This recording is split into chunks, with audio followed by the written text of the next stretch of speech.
Hi friends, this is Kavitha. Welcome to our channel. మీరు మన ఛానల్ని ఫస్ట్ టైం విజిట్ చేస్తున్న వారైతే మన ఛానల్ని సబ్స్క్రైబ్ చేయండి. మనం ఈరోజు ఈ వీడియోలో 2024 ఫిబ్రవరి యొక్క కరెంట్ అఫైర్స్ గురించి తెలుసుకుందాం. మీరు ఈ క్వశ్చన్స్లో ఎన్నింటికి ఆన్సర్ చేశారో కింద కామెంట్ బాక్స్లో తెలియజేయండి. ఓకే ఫ్రెండ్స్, లేట్ చేయకుండా వీడియోలోకి వెళ్ళిపోదాం. రైల్వేలో మౌలిక సదుపాయాల అభివృద్ధి కోసం సౌత్ ఈస్టర్న్ రైల్వే ఏ సంస్థతో ఒప్పందం చేసుకుంది? Option A steel authority of India, option B JSW steel, option C Jindal steel and power, option D Tata steel. Your time starts now.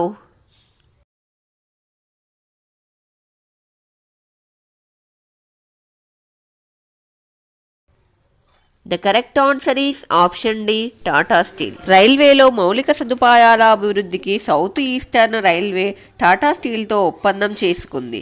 South eastern railway ప్రధాన కార్యాలయం కోల్కతాలో ఉంది. నెక్స్ట్ క్వశ్చన్, దివ్య కళామేళా 2024ను ఎక్కడ నిర్వహిస్తున్నారు? Option A Agartala, option B Jaipur, option C Lucknow, option D Patna. Your time starts now.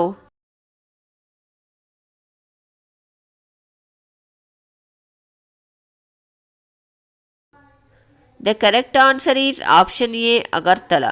National disabled finance and development corporation ఆధ్వర్యంలో త్రిపుర రాజధాని అగర్తలా వేదికగా దివ్య కళామేళా 2024ను నిర్వహిస్తున్నారు. ఈ ప్రోగ్రాం ఫిబ్రవరి 6 నుండి 11 వరకు జరిగింది.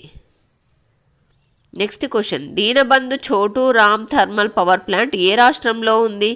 Option A Bihar, option B Haryana, option C Uttar Pradesh, option D Madhya Pradesh. Your time starts now.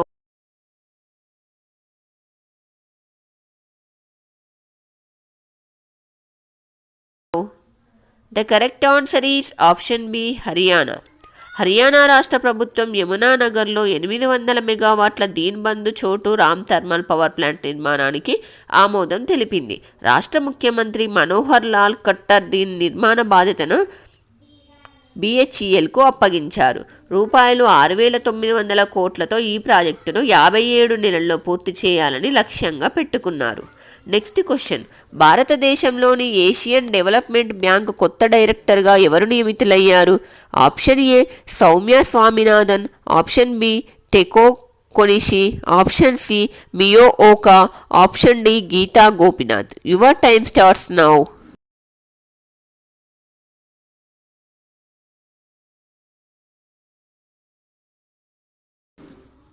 The correct answer is option C Mio Oka. భారతదేశంలోని Asian Development Bank కొత్త డైరెక్టర్గా మియో ఓకా నియమితులయ్యారు. భారతదేశంలో ADB కార్యకలాపాలు, ఇతర అభివృద్ధి పనులకు ఓకా బాధ్యత వహిస్తారు. ఏషియన్ డెవలప్మెంట్ బ్యాంకును 1966 డిసెంబర్ 19న స్థాపించారు. నెక్స్ట్ క్వశ్చన్, ఇటీవల ఏ భారతీయ ప్రముఖుడికి UAE గోల్డెన్ వీసా లభించింది? Option A Anand Kumar, option B Manoj Vajpayee, option C Pankaj Tripathi, option D Prashant Kishor. Your time starts now.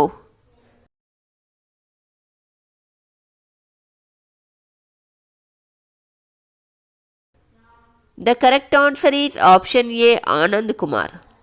Super 30 వ్యవస్థాపకుడు ఆనంద్ కుమార్కు యునైటెడ్ అరబ్ ఎమిరేట్స్ ప్రభుత్వం గోల్డెన్ వీసా మంజూరు చేసింది. ఆనంద్ సూపర్ 30 ప్రోగ్రాంను 2002 నుండి పాట్నాలో నిర్వహిస్తున్నారు. ఆయన 2023లో భారత ప్రభుత్వం నుంచి పద్మశ్రీ పురస్కారాన్ని కూడా అందుకున్నారు. ఫ్రెండ్స్, మీరు ఈ వీడియో ద్వారా వారు కరెంట్ అఫైర్స్ గురించి తెలుసుకున్నారని అనుకుంటున్నాను. మీకు ఈ వీడియో నచ్చినట్లయితే వీడియోని లైక్ చేయండి, మీ ఫ్రెండ్స్కి కూడా షేర్ చేయండి. మరిన్ని ఇలాంటి ఇంట్రెస్టింగ్ వీడియోస్ కోసం మన ఛానల్ని సబ్స్క్రైబ్ చేయండి. Thanks for watching.